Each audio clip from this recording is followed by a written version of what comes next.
जय हिंद, वंदे मातरम। कैसे हैं आप सभी लोग? उम्मीद करते हैं कि आप सभी लोग अच्छे होंगे और आप सभी लोग की तैयारी जो है बिल्कुल ही अच्छी तरीके से चल रही होगी।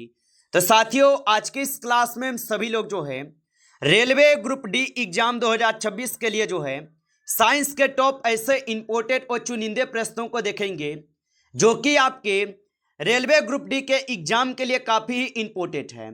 और साथियों, आपके रेलवे ग्रुप डी का एग्जाम चल रहे हैं और पिछले जितने भी शिफ्टों में आपके पेपर हुए हैं और उन शिफ्टों में साथियों साइंस के जिस टॉपिक से क्वेश्चन सबसे ज़्यादा आ रहे हैं, आज के इस क्लास में हम सभी लोग साइंस के बिल्कुल उसी क्वेश्चन को करेंगे जो क्वेश्चन आपके आने वाले शिफ्टों के एग्जाम के लिए काफ़ी इंपॉर्टेंट है।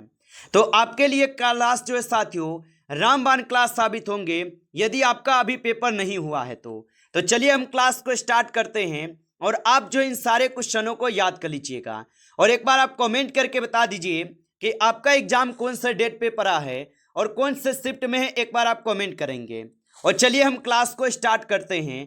और यहाँ पे पहला प्रश्न है, यदि किसी वस्तु का द्रव्यमान दोगुना कर दिया जाए और वेग आधा कर दिया जाए तो उसकी गतिज ऊर्जा पर क्या प्रभाव पड़ेगा। ये सारे क्वेश्चन बिल्कुल इंपोर्टेंट और एनालाइज किए गए क्वेश्चन हैं जो आपके पेपर में हूबहू ये सारे क्वेश्चन आपको छपेगा और बताएंगे यदि किसी वस्तु का द्रव्यमान दोगुना और वेग आधा कर दिया जाए तो उसकी गतिज ऊर्जा पर क्या प्रभाव पड़ेगा। तो आप बताएंगे ये आधी हो जाएगी। ऑप्शन यहाँ पे बी सही जवाब है, आधी हो जाएगी। चलिए अगला प्रश्न यहाँ पे दिए गए प्रश्न है कि आवर्त सारणी में यहाँ पे लेथेनाइट्स और एक्टिनाइट्स ब्लॉक में रखे गए हैं। तो आवर्त सारणी में लेथेनाइट्स और एक्टिनाइट्स किस ब्लॉक में रखे गए हैं? तो ये एफ ब्लॉक में रखे गए हैं। ऑप्शन यहाँ पे डी सही जवाब है, एफ ब्लॉक में हो जाएगा। आगे देखिए अगला प्रश्न यहाँ पे है, प्रश्न है कि फ्लेमिंग के बाएं हाथ का नियम किसके लिए जो है उपयोग किया जाता है। चलिए बताएंगे आप यहाँ पे। तो फ्लेमिंग के बाएं हाथ का नियम किसके लिए उपयोग किया जाता है? तो यहाँ पे आपका सही जवाब ऑप्शन बी हो जाएगा, मोटर में बल की दिशा के लिए प्रयोग किए जाते हैं। ऑप्शन यहाँ पे बी सही जवाब है। आगे देखिए अगला प्रश्न यहाँ पे है कि आधुनिक आवर्त सारणी में तत्वों का वर्गीकरण किस आधार पर किया गया है। चलिए बताइएगा आप यहाँ पे कि आधुनिक आवर्त सारणी में तत्वों का वर्गीकरण किस आधार पर किया गया है। तो ये किए गए हैं आपके परमाणु क्रमांक पे। ऑप्शन यहाँ पे बी सही जवाब है, परमाणु क्रमांक पे होगा। आगे देखिए अगला प्रश्न है कि लेंस की क्षमता का एसआई मात्रक जो है क्या है। चलिए बताइए। तो लेंस की क्षमता का जो एसआई मात्रक है ये आपके डायोप्टर हो जाएगा। ऑप्शन यहाँ पे बी सही जवाब है, डायोप्टर होगा। आगे देखिए अगला प्रश्न है कि विद्युत अपघटन में कैथोड पर कौन सी प्रक्रिया होती है। तो विद्युत अपघटन में कैथोड पर कौन सी प्रक्रिया होती है? तो इस पे होते हैं आपके अपचयन प्रक्रिया। ऑप्शन यहाँ पे बी सही जवाब है, अपचयन प्रक्रिया हो जाएगा। आगे देखिए अगला प्रश्न यहाँ पे है, किसी चालक का प्रतिरोध किस पर जो है निर्भर नहीं करता। चलिए बताइए। तो किसी चालक का प्रतिरोध किस पर निर्भर नहीं करता। तो याद रखेंगे यहाँ पे इस क्वेश्चन का सही जवाब धारा के प्रभाव पर निर्भर नहीं करेगा। ऑप्शन डी करेंगे सही जवाब। आगे देखिए अगला प्रश्न यहाँ पे 8 क्वेश्चन दिए गए और क्वेश्चन क्या है कि प्रकाश का प्रकीर्णन सबसे कम किस रंग का होता है। चलिए बताएंगे कि प्रकाश का प्रकीर्णन सबसे कम किस रंग का होता है। तो सबसे कम होते हैं लाल रंग का। ऑप्शन यहाँ पे जो है सी सही जवाब है, याद रखेंगे। आगे देखिए अगला क्वेश्चन यहाँ पे है, प्रश्न है कि परम शून्य का ताप कितना होता है। चलिए बताइए। तो परम शून्य का ताप कितना होता है। तो 9th क्वेश्चन का आप सही जवाब ऑप्शन यहाँ पे सी कर देंगे। आगे देखिए अगला क्वेश्चन है कि प्लास्टर ऑफ पेरिस का रासायनिक जो है सूत्र क्या है। तो याद रखेंगे कि प्लास्टर ऑफ पेरिस का जो रासायनिक सूत्र है इसका रासायनिक सूत्र क्या होगा। तो यहाँ पे 10th क्वेश्चन का आप सही जवाब जो है ऑप्शन यहाँ पे बी लगा देंगे। अगला क्वेश्चन यहाँ पे दिए गए 11th नंबर क्वेश्चन, परिस्थितिकी तंत्र में ऊर्जा का पिरामिड हमेशा कैसा होता है। चलिए बताएंगे। और मेरे भाई आप अभी तक इस क्लास को लाइक नहीं किए हैं तो इस क्लास को एक बार आप लाइक कर लेंगे और नए हैं आप इस चैनल पे तो चैनल को सब्सक्राइब करके ऑल नोटिफिकेशन को ऑल पे दबा के जुड़ जाइए, जिससे कि जब भी कोई नई क्लास हो सबसे पहले क्लास का नोटिफिकेशन जो है आपके पास पहुंच सके।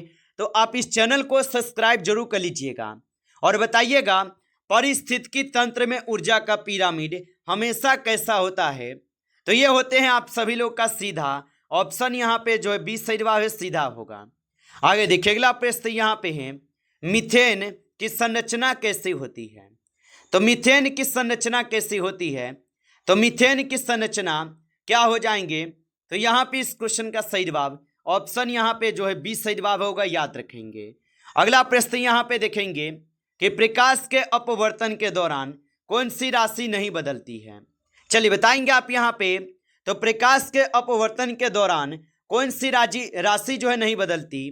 तो आप बताएंगे आवृत्ति जो है ये नहीं बदलती है। ऑप्शन ए सही जवाब होगा। आगे देखिए अगला प्रश्न है कि अग्नाशय रस में वसा के पाचन हेतु कौन सा एंजाइम होता है? तो अग्नाशय रस में वसा के पाचन हेतु कौन सा एंजाइम होता है? तो इसमें लाइपेज होते हैं। ऑप्शन यहाँ पे सी सही जवाब है, लाइपेज होते हैं। आगे देखिए अगला प्रश्न यहाँ पे है कि किसी तत्व की संयोजकता किस पर जो है निर्भर करती है? तो किसी तत्व की संयोजकता किस पर निर्भर करती है?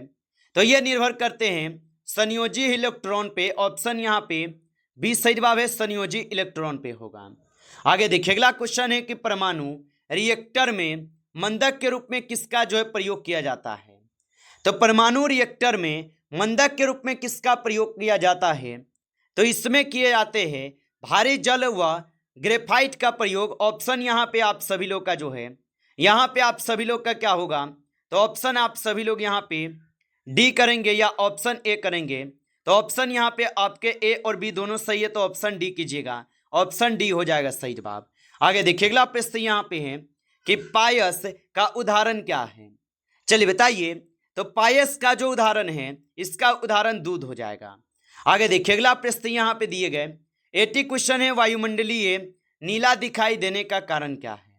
चलिए बताइए आप यहाँ पे कि वायुमंडल जो है नीला दिखाई देने का कारण क्या होता है? तो वायुमंडल नीला दिखाई देने का कारण होता है प्रकीर्णन। ऑप्शन यहाँ पे जो है 20 सही जवाब है, प्रकीर्णन होते हैं। आगे देखिए अगला प्रश्न है कि प्रकाश का वेग अधिकतम जो है किस माध्यम में होता है? तो प्रकाश का वेग अधिकतम किस माध्यम में होते हैं? तो प्रकाश का वेग अधिकतम निर्वात में होते हैं। ऑप्शन यहाँ पे सी सही जवाब है, निर्वात में होते हैं। अगला प्रश्न यहाँ पे है कि आवर्त सारणी के किस समूह को क्षार धातु कहते हैं? तो आवर्त सारणी के किस समूह को क्षार धातु कहते हैं? तो यहाँ पे आपके समूह एक को कहते हैं। ऑप्शन ए सही जवाब है, समूह एक को कहते हैं। अगला प्रश्न है कि क्लोरोफिल में कौन सी धातु पाई जाती है? चलिए बताइए। तो क्लोरोफिल में कौन सी धातु पाई जाती है? तो क्लोरोफिल में जो है मैग्नीशियम धातु पाई जाती है। ऑप्शन यहाँ पे 20 सही जवाब है, मैग्नीशियम होगा। आगे देखिए अगला प्रश्न यहाँ पे है ध्वनि तरंगे जो है कैसी तरंगे हैं? चलिए बताइए। तो ध्वनि तरंगे कैसी तरंगे हो जाएंगे? तो ध्वनि तरंग अनुदैर्घ्य तरंग होता है। ऑप्शन यहाँ पे आपका जो है मेरे भाई 20 सही जवाब होगा। इस क्वेश्चन का आंसर याद रखना। अगला प्रश्न यहाँ पे है मानव मस्तिष्क का सबसे बड़ा भाग जो है कौन सा है? तो मानव मस्तिष्क का सबसे बड़ा भाग जो है यहाँ पे कौन होगा? तो मानव मस्तिष्क का सबसे बड़ा भाग जो है सेरेब्रम हो जाएगा। ऑप्शन यहाँ पे जो है सी सही जवाब है, सेरेब्रम होता है। आगे देखिए अगला प्रश्न यहाँ पे दिए गए 24 क्वेश्चन है आपसे कि हंसाने वाली गैस किसे कहा जाता है? चलिए बताइए। तो हंसाने वाली गैस किसे कहते हैं? तो हंसाने वाली गैस जो है नाइट्रस ऑक्साइड को कहते हैं। ऑप्शन ए जो है सही जवाब है, नाइट्रस ऑक्साइड को कहते हैं। चलिए अगला प्रश्न यहाँ पे है कि किसी चुंबक के अंदर चुंबकीय बल रेखाओं की दिशा क्या होती है? तो किसी चुंबक के अंदर चुंबकीय बल रेखाओं की दिशा क्या होती है? तो यहाँ पे आप जो है 25 का सही जवाब ऑप्शन आप सभी लोग जो है यहाँ पे बी करेंगे, दक्षिण से उत्तर हो जाएगा। ऑप्शन यहाँ पे 20 सही जवाब है, दक्षिण से उत्तर होगा। आगे देखिए अगला प्रश्न है कि इलेक्ट्रॉन की खोज किसने की थी? तो इलेक्ट्रॉन की खोज किसने की थी? तो इलेक्ट्रॉन की खोज किए हुए थे आपके कौन? तो जे थॉमसन किए थे। ऑप्शन ए जो है सही जवाब है, जे थॉमसन हो जाएगा। आगे देखिए अगला प्रश्न यहाँ पे है जल का क्वथनांक जो है क्या है? चलिए बताइए। तो जल का क्वथनांक जो है कितना होगा? तो जल का क्वथनांक होते हैं आपके कितना? तो आप बताएंगे यहाँ पे इस क्वेश्चन का सही जवाब ऑप्शन डी है, उपयुक्त में से सभी हो जाएगा। आगे देखिए अगला प्रश्न यहाँ पे 28 है।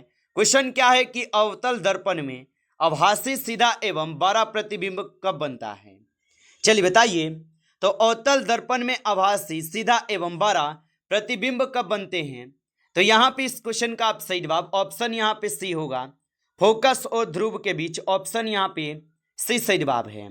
आगे देखिए अगला प्रश्न है कि परिस्थितिकी तंत्र शब्द का प्रयोग सबसे पहले किसने किया था? तो परिस्थितिकी तंत्र शब्द का प्रयोग सबसे पहले किसने किया? तो ये किए थे यहाँ से A.G. टंसले, ऑप्शन यहाँ पे आप सभी लोग का जो है 20 सही जवाब है। आगे देखिए अगला प्रश्न यहाँ पे 30 नंबर है। परमाणु बम किस सिद्धांत पर आधारित है? चलिए बताइए। तो परमाणु बम किस सिद्धांत पर आधारित है?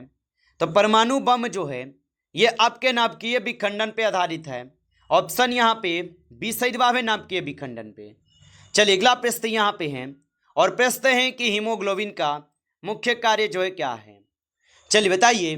तो हीमोग्लोबिन का मुख्य कार्य क्या होगा? तो हीमोग्लोबिन का मुख्य कार्य है ऑक्सीजन का परिवहन, ऑप्शन ए जो है सही जवाब है, ऑक्सीजन का परिवहन होगा। चलिए अगला प्रश्न यहाँ पे है कि सोडियम हाइड्रोक्साइड क्या है? चलिए बताइए। तो सोडियम हाइड्रोक्साइड क्या है? तो सोडियम हाइड्रोक्साइड जो है क्या है? तो ये प्रबल क्षार होगा, ऑप्शन यहाँ पे 20 सही जवाब है, प्रबल क्षार है। अगला प्रश्न यहाँ पे है कि बैटरी में ऊर्जा का रूपांतरण किस प्रकार का होता है? तो बैटरी में ऊर्जा का रूपांतरण किस प्रकार का होता है?